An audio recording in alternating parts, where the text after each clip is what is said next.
Everyone, welcome to my YouTube channel. আজকে আমি আলোচনা করতে চলেছি একটা গুরুত্বপূর্ণ বিষয়, যেটা সবাই সাধারণত নেগলেক্ট করে, কিন্তু সেটা অনেকটাই গুরুত্বপূর্ণ। পরীক্ষাতে সামারি। হ্যাঁ, সামারি ইন এক্সাম। এক্সাম হলে সামারি কতটা গুরুত্বপূর্ণ যে সব স্টুডেন্টই জানতে পারে পরীক্ষার হলে লাস্ট মিনিটে, যেটাতে সাধারণত সব স্টুডেন্টরাই অত গুরুত্ব দেয় না, বাট এটা কতটা ইম্পর্টেন্ট আমরা সবাই জানি।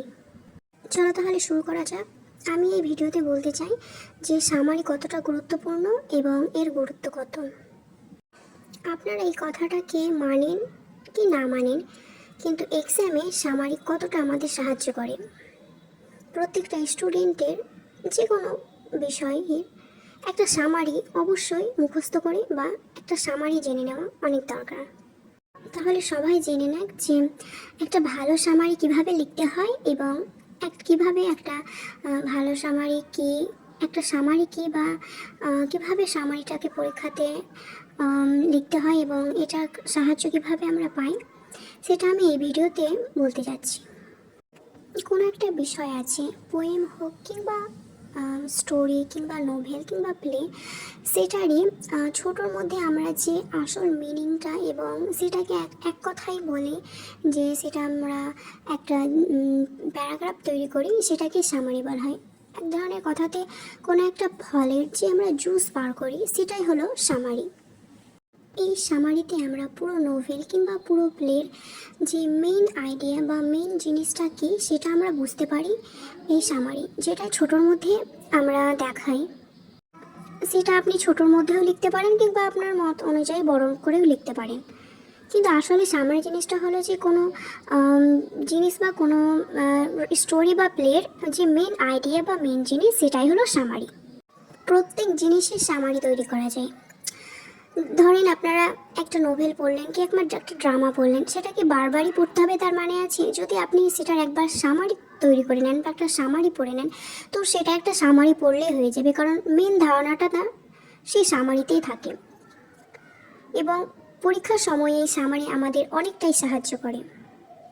এবার আমি আপনাদেরকে একটা ভালো উপায় বলে দিচ্ছি যে প্রত্যেকটা জিনিসের সামারি আপনারা নিজেই বানান।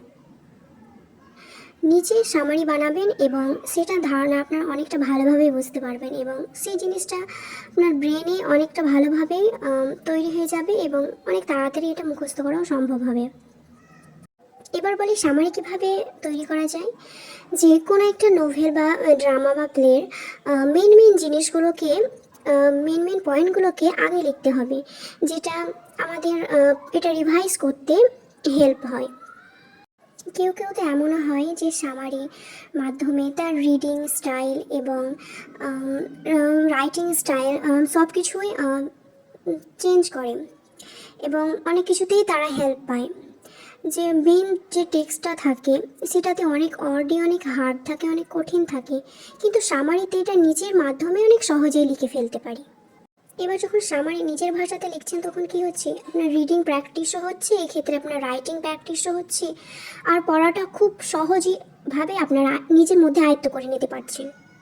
আর সামারি লেখার সময় এটাও মাথায় রাখা দরকার যে জিনিসগুলো আনইম্পর্টেন্ট অর্থাৎ যে জিনিসগুলো ইম্পর্টেন্ট না সেগুলোকে বাদ দেওয়া দরকার এবং সেগুলোর ব্যাপারে সেগুলো রাইটিংয়ের মধ্যে না রাখা দরকার, কারণ যেগুলো ইম্পর্টেন্ট, যেগুলো সহজ, সেগুলোই রাইটিংয়ের মধ্যে এক্সাম হলে সেগুলো লিখে আসা বেশি দরকার।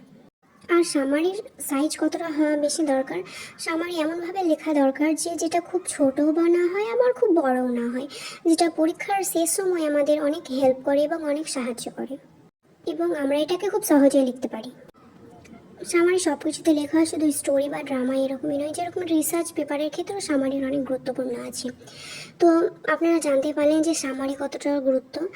সো পরীক্ষাতে যদি সামারি ঠিকভাবে এবং সঠিকভাবে লেখা যায় তো সেটা অনেকটা সাহায্য করে অনেক বেশি নাম্বার তোলার।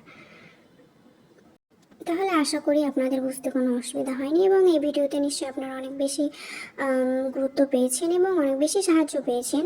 আর যদি আমার কোনো ভুল হয়ে থাকে তাহলে কমেন্ট সেকশনে অবশ্যই জানিও। আসছি পরের ভিডিওতে। আর যদি আমার ভিডিওটি ভালো লেগে থাকে তাহলে লাইক, শেয়ার অ্যান্ড সাবস্ক্রাইব অবশ্যই করবেন। Thank you.